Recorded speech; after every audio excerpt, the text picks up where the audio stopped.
Halo semuanya, selamat datang kembali di channel Karisma Rizky, channel saya, masih di playlist Object Oriented Programming dengan Kotlin. Kali ini kita memasuki episode ke-11, masih membahas any, tapi kali ini kita akan membahas tentang function atau metode-metode yang ada di dalam kelas any. Metode yang pertama adalah toString. Mungkin teman-teman sudah sering menggunakan toString ini. Bisa dibilang ini adalah sebuah metode yang paling sering saya gunakan gitu ya. Kalau ketika project gitu. Nah, toString ini adalah function dari kelas any yang akan mereturn sebuah string yang merepresentasikan objek tersebut gitu. Nah, ini bisa macam-macam tergantung dari objeknya. Misal objeknya string, ya dia akan mereturn stringnya lagi gitu.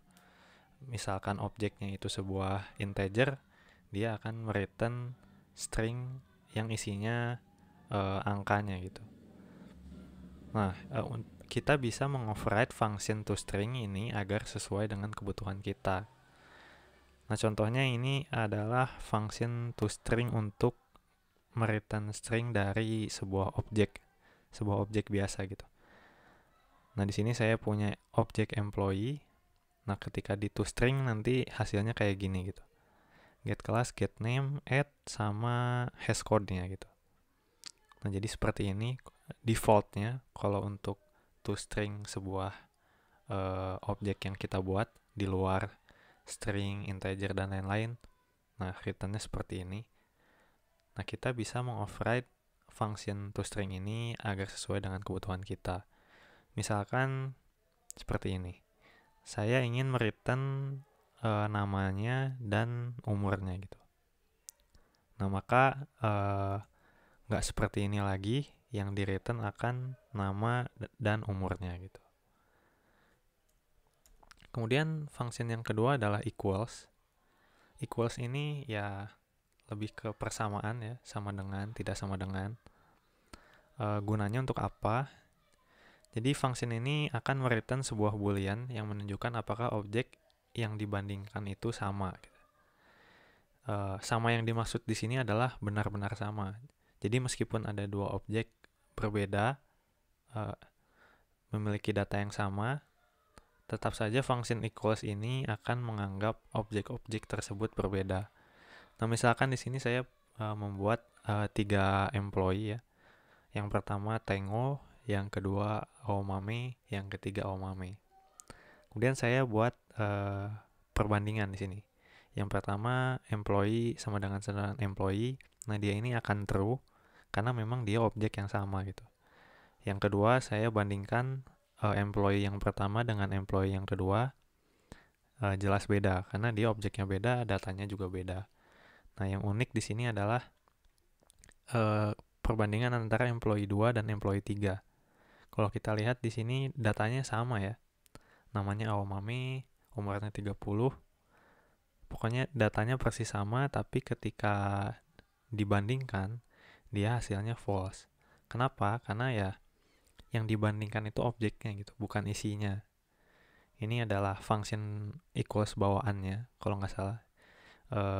Dia generated dari bytecode Kotlin-nya, dia jadi Java.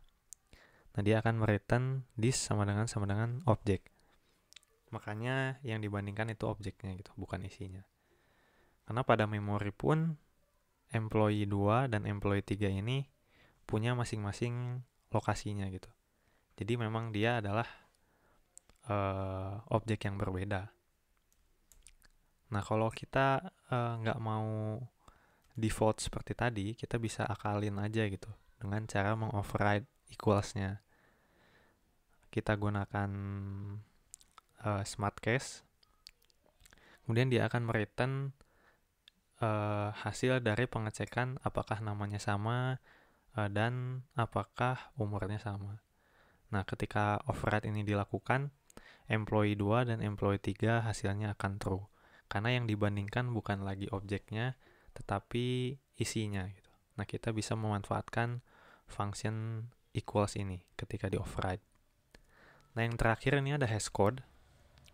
Barangkali hashcode ini cukup jarang saya gunakan mungkin, tapi cukup bermanfaat juga. Jadi function ini akan mereturn sebuah unique value yang merupakan identitas dari objek tersebut gitu.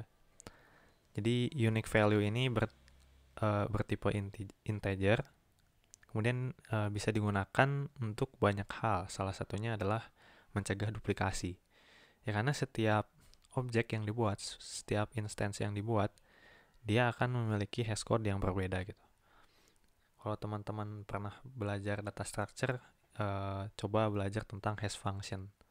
Jadi hash function ini dia akan menggenerate sebuah kode yang benar-benar unik gitu ya, tergantung dari hash functionnya gitu. Nah, misalnya ini ada employee 2, dan employee 3. Nah, dia masing-masing punya hash code yang berbeda ya.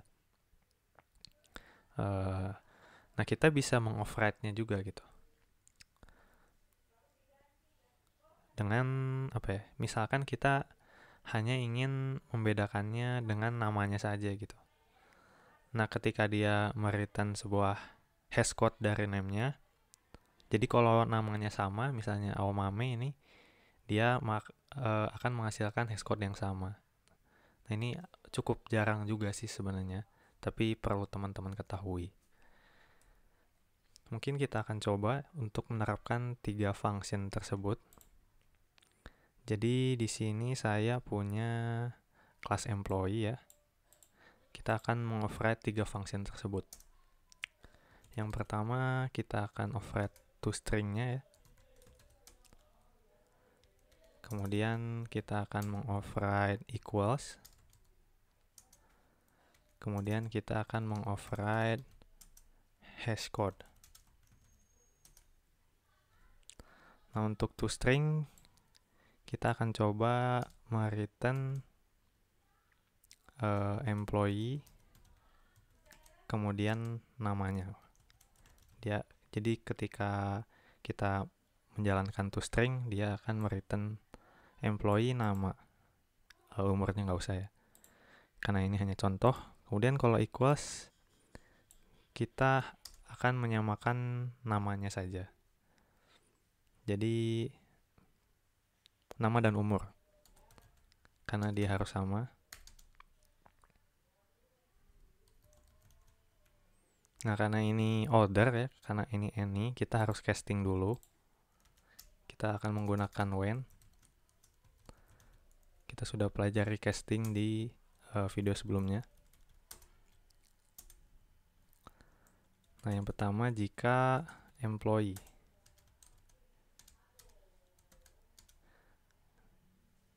Jika employee kita akan mereturn nama sama dengan order.name. Oh, ini harusnya pakai is, maaf, saya lupa. Name dan age sama dengan order.age. Kemudian else-nya false. Jadi kalau bukan employee ya false gitu. Kemudian untuk hashcode kita akan samakan berdasarkan namanya mungkin ya. Jadi karena dia string ini punya parent any, makanya dia punya hashcode juga gitu. Jadi objek apapun, kelas apapun pasti punya toString, punya equals, punya hashcode. Nah, kemudian kita akan coba jalankan. Kita akan buat 3 employee. Employee ketiganya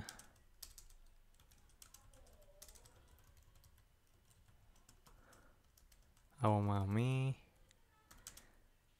30. Ini yang keduanya saya akan namakan Tengu aja ya, biar sama.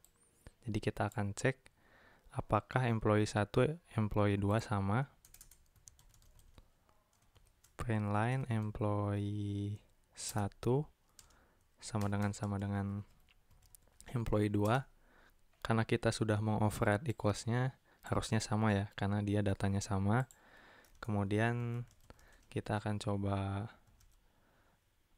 panggil toString dari employee 3. Harusnya yang tampil adalah employee Aomame ya. Jadi kita tulis ekspektasi kita dulu di sini. Dia harusnya true.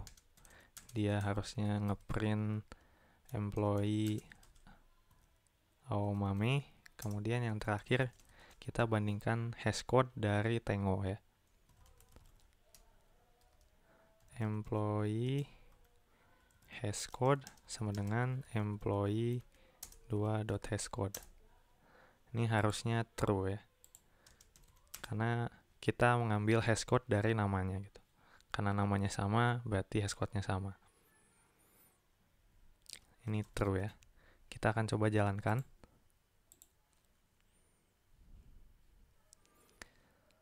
Nah, meskipun sebenarnya kesannya sepele ya mungkin, tapi hal-hal seperti ini sebenarnya perlu teman-teman ketahui gitu. Karena mungkin ada masalah-masalah yang sulit gitu ya, tapi bisa di-solve dengan mengoverride 3 function ini gitu. Nah, jadi perlu diperhatikan juga. Kita tunggu sesaat.